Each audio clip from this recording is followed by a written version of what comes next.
5 देशों की यात्रा में चीन से लेकर अमेरिका तक जरा सा भी यकीन नहीं था कि भारत पहुंच रहा है सफेद सोने के पास।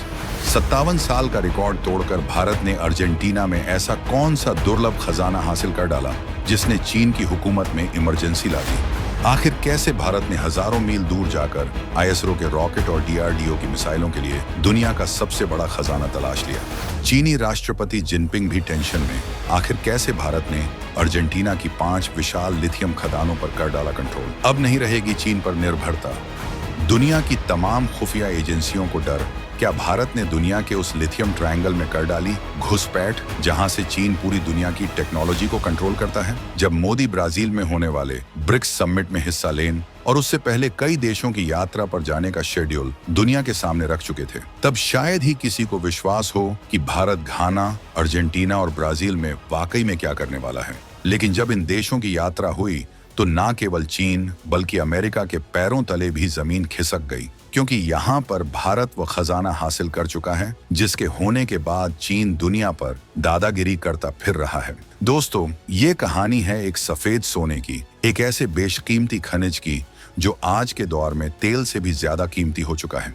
ये आपके हाथ में मौजूद स्मार्टफोन से लेकर आपके घर के लैपटॉप और भविष्य की इलेक्ट्रिक गाड़ियों तक हर चीज की जान है। और इस बेशकीमती खजाने पर अब तक एक ही देश का कब्जा था, चीन। लेकिन अब भारत ने एक ऐसा मास्टर स्ट्रोक चला है, एक ऐसी लंबी छलांग लगाई है कि चीन के पैरों के नीचे से जमीन खिसक गई है। भारत ने हजारों किलोमीटर दूर एक ऐसे देश में अपना झंडा गाड़ दिया है जहां इस सफेद सोने का अथाह भंडार है। ये सौदा सिर्फ एक डील नहीं बल्कि चीन के तकनीकी एकाधिकार पर भारत का सबसे बड़ा प्रहार है। हम आपको बताएंगे इस धमाकेदार खबर की पूरी कहानी, तो बने रहिएगा वीडियो पर और इस संबंध में आपके जो भी विचार हों कमेंट में लिखकर जरूर बताइएगा। तो ये कहानी शुरू होती है प्रधानमंत्री नरेंद्र मोदी की 5 देशों की यात्रा से, लेकिन इसका असली क्लाइमैक्स लिखा गया अर्जेंटीना की धरती पर। जब प्रधानमंत्री मोदी अर्जेंटीना के राष्ट्रपति जेवियर माइली से मिले तो ये कोई आम द्विपक्षीय मुलाकात नहीं थी। ये 57 साल बाद किसी भारतीय प्रधानमंत्री का अर्जेंटीना का पहला द्विपक्षीय दौरा था।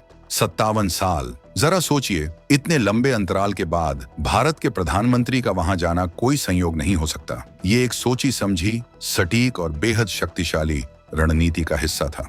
और इस रणनीति के केंद्र में था वो सफेद सोना जिसे दुनिया लिथियम के नाम से जानती है। जी हाँ, वही लिथियम जो आज की डिजिटल और ग्रीन एनर्जी की दुनिया का सबसे महत्वपूर्ण तत्व है।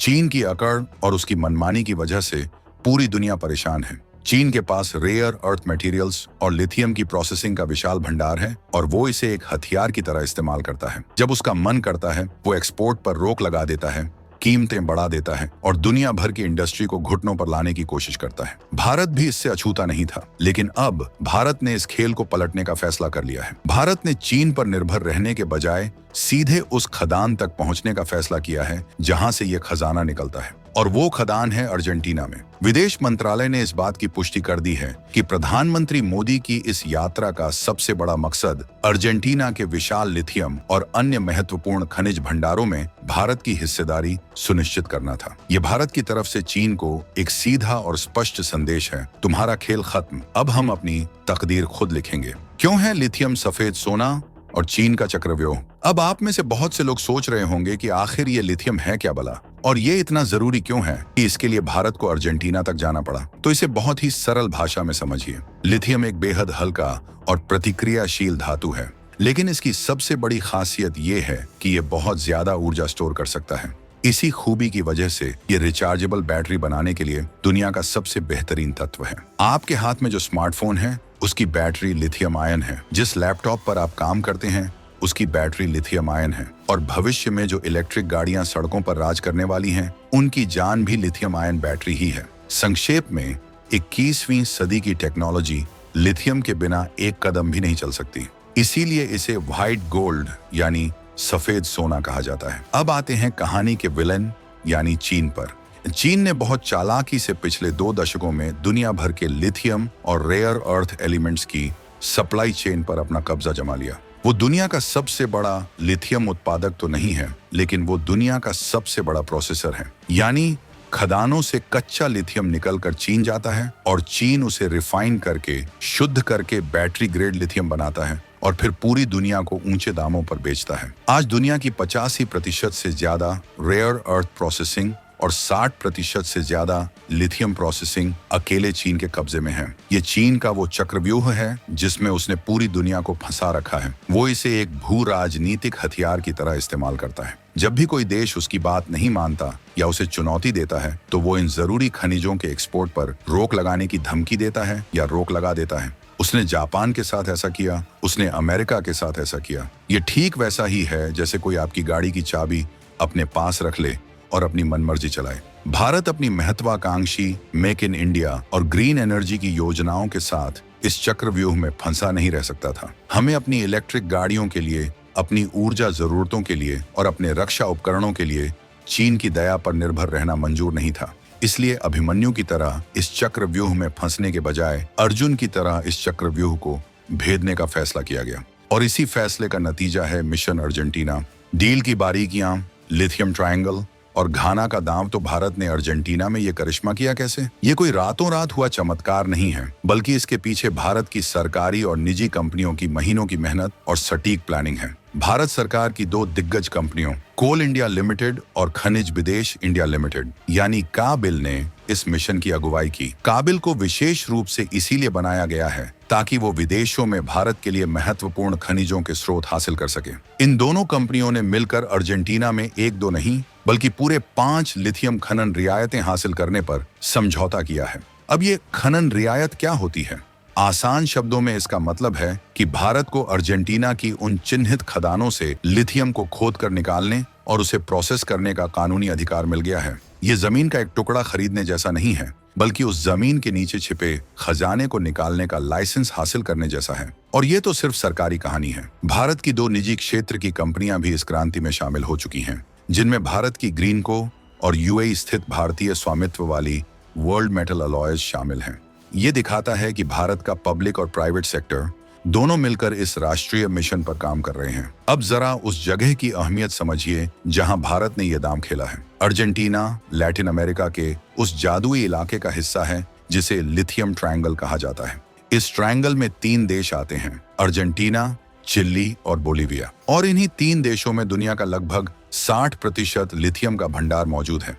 चीन अब तक इसी ट्रायंगल पर अपना दबदबा बनाने की कोशिश कर रहा था, लेकिन भारत ने सीधे अर्जेंटीना के साथ डील करके इस ट्रायंगल में एक रणनीतिक घुसपैठ कर ली है। लेकिन ये मत सोचिए कि ये भारत का पहला ऐसा दांव था। चीन को झटका देने की ये स्क्रिप्ट तो कुछ समय पहले ही लिखी जा चुकी थी। इस बड़ी पिक्चर का एक और अहम हिस्सा है अफ्रीका, जहां भारत ने चुपचाप अपनी पकड़ मजबूत की है। अर्जेंटीना से पहले भारत ने अफ्रीका के देश गाना के साथ भी ऐसे ही एक महत्वपूर्ण रेयर अर्थ मिनरल्स को लेकर समझौता किया था, जिससे चीन हिला पड़ा था।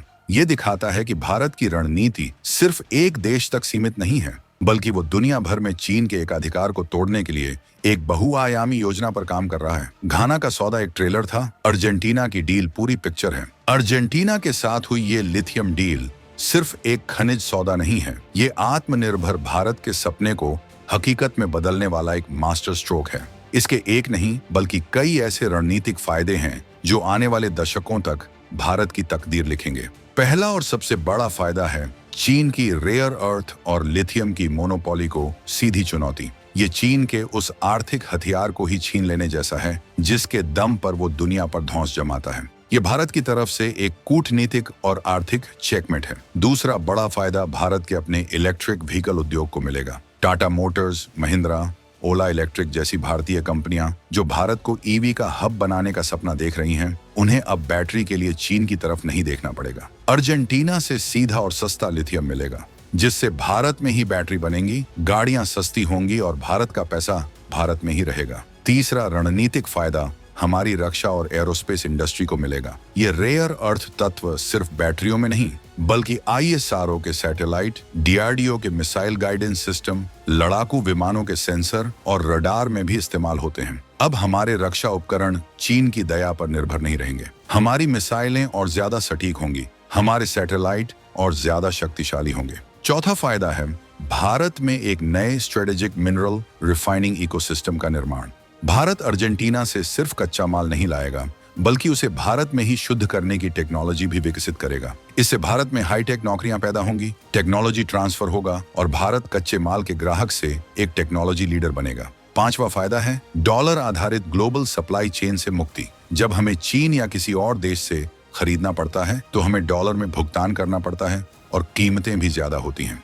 अर्जेंटीना जैसे पार्टनर के साथ सीधी डील से लागत घटेगी, हमारा विदेशी मुद्रा भंडार बचेगा और भारतीय रुपया मजबूत होगा। छठा फायदा है लैटिन अमेरिका में भारत का बढ़ता रणनीतिक प्रभाव। ये सौदा सिर्फ खनिज तक सीमित नहीं है, ये भारत को लैटिन अमेरिका में एक भरोसेमंद और शक्तिशाली पार्टनर के रूप में स्थापित करता है। ये वो इलाका है जो परंपरागत रूप से अमेरिका और चीन के प्रभाव वाला क्षेत्र रहा है। अब भारत वहाँ एक तीसरी तटस्थ और विकासशील देशों की आवाज के रूप में उभर रहा है। और सातवां और आखिरी फायदा है लिथियम ट्रायंगल की राजनीति में भारत की निर्णायक एंट्री। अर्जेंटीना में पैर जमाने के बाद भारत के लिए चिली और बोलीविया के साथ भी साझेदारी के दरवाजे खुल गए हैं।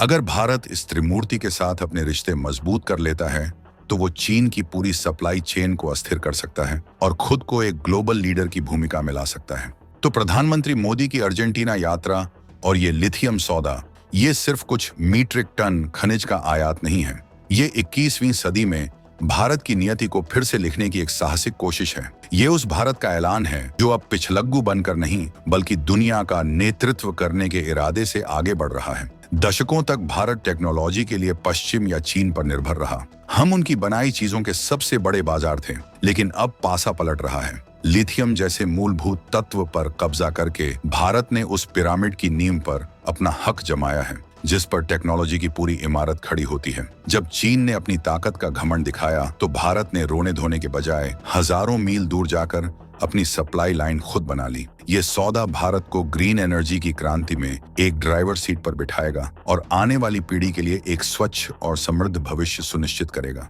लेकिन क्या आपको लगता है कि लिथियम ही इस कहानी का अंत है, या अर्जेंटीना के साथ हुई इस डील में एक और ऐसा गुप्त क्लॉज है जो कॉपर और अन्य रेयर अर्थ खनिजों से जुड़ा है और जो अभी तक सामने नहीं आया है?